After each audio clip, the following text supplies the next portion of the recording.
Hello, good morning or good evening, everyone. My name is Dr. Naweed Alzaman. Thank you for the organizing and scientific committee of DAR International Alliance Conference for inviting me to present today. Thank you, Mr. Chairman, for the introduction. My talk today will be about fasting in Ramadan in adults with type 1 diabetes and if they are all at high risk. I work as an adult endocrinologist at Al Madina Al Munawwara. I'm an assistant professor at College of Medicine at Taiba University. To begin with, we understand that most of our type 1 diabetic patients are considered to be at least from moderate to high risk. Uh, Having type 1 diabetes itself gives them a risk score of 1. Having type 1 diabetes along with the regimen of insulin they are using gives them a score of 2.5. So that by itself, it's like a 3.5 score, which considered to be a moderate risk for fasting. That's taking into consideration if those patients are not having any hypoglycemic episodes or what's their A1C look like, and if they have had any acute complications in the last 1 year. So if the patients have a score 0 to 3, they are considered to be a low risk. And if patients are scoring from 3.5 to 6, they are at moderate risk. And if they are more than 6, they are considered to be a high risk according to the Diabetes and Ramadan Practical Guidelines published in 2022. So based on what I told you, most of our type 1 diabetic patients, uh, according to their condition, will be considered as either moderate or high risk. And in moderate risk patient, fasting safety is uncertain. And fasting is preferred, but if a patient choose to fast, patient may choose not to fast if they are concerned about their health and after consulting the doctor and taking into the account the full medical circumstances in patient's own previous experience. And if the patient does fast, they must follow the medical recommendations, including the regular blood glucose monitoring. And these are the recommendations that have been agreed upon between the medical and religious sections. For those who are at high risk, of course, as doctors, we tell them that the fasting is probably unsafe, and we advise them against fasting in coordination with the religious recommendation as well. And that was based on multiple studies with using the CGM data uh, that has shown that patients with type 1 diabetes actually, the fasting was associated with potentially unfavorable changes in the blood glucose or in the glucose metrics as per CGM. As you can see in this very nice study uh, done by the group in UAE, you can see that the green line, how the fluctuation in the glucose happens, especially before iftar and after iftar. And you can compare that to the red line that was pre-Ramadan with much less fluctuation. And also another study has, and other multiple studies has shown that at least, anywhere between 25 to 30% of patients are actually prone to have a severe hypoglycemia during fasting in Ramadan. And because of that, the scoring system was helpful to define which group of those patients will be able to fast and which group is not.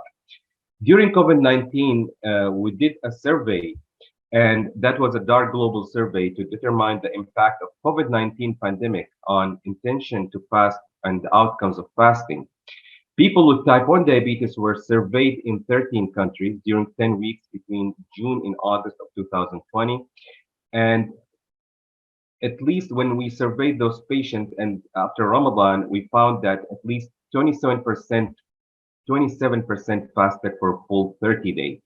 45% fasted only for 22 to 29 days, and they broke their fast because of the diabetes-related illness. 28% fasted only for 3 weeks or less because of the diabetes-related illness. Then we defined those group of patients who intended to fast.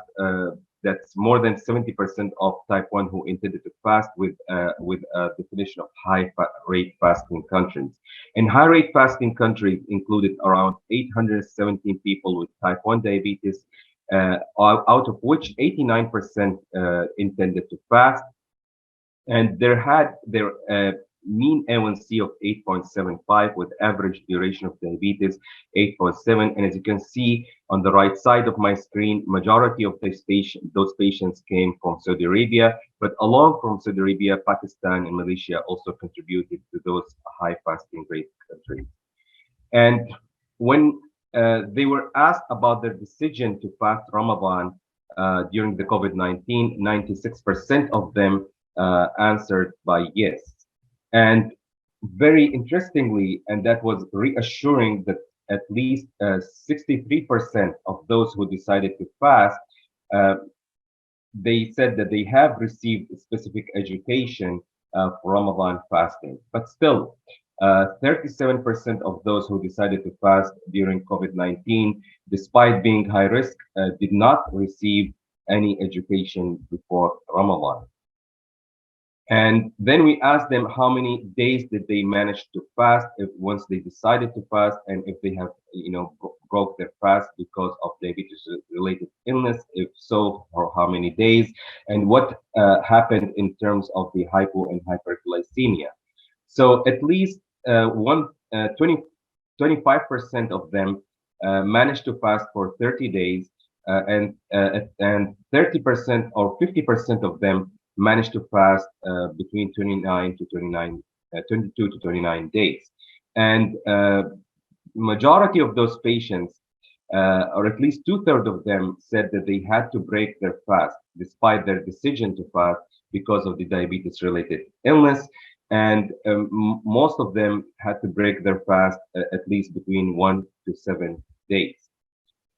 And in terms of the hypoglycemia, at least was average for 8 days over the 30 days of Ramadan. And, it was, kind of divided when the hypoglycemia mostly happened, and that was different in between different countries. 33%, said that their hypoglycemia was between suhoor and 9 a.m., while 24% said their hypoglycemia was between 3 p.m. and Maghrib time. What about the hyperglycemia when their glucose values were more than 300 milligram per deciliter? At least 46% reported hyperglycemia during Ramadan on average of 8 days, and 32% during fasting hours. This is really amazing. As we can see that, if in this slide I'm presenting to you that 88% of those patients who experienced hypo, they decided to break their fast, while 74% of those who experienced hyper, where their blood sugar was more than 300, they decided to continue fasting without breaking. And this comes back to the way those patients were educated. Maybe they were told only to break their fast if they feel hypo, but they were not given any specific instructions when they were hyper. Fortunately, most of those patients were able to manage these acute situations at home. Only 3% of those required emergency room visit or admission to the hospital, either related to hyper or hypoglycemia. So despite that, what I have shown you, and despite their high risk score, many patients will choose to fast. And we decided to compare the fasting of Ramadan in patients with type 1 diabetes in Saudi Arabia versus other countries during the COVID-19.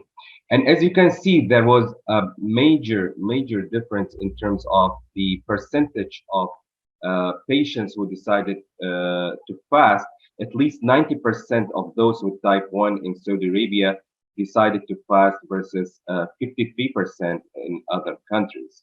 And there was also other differences in terms of the numbers of days broken, as well as their age.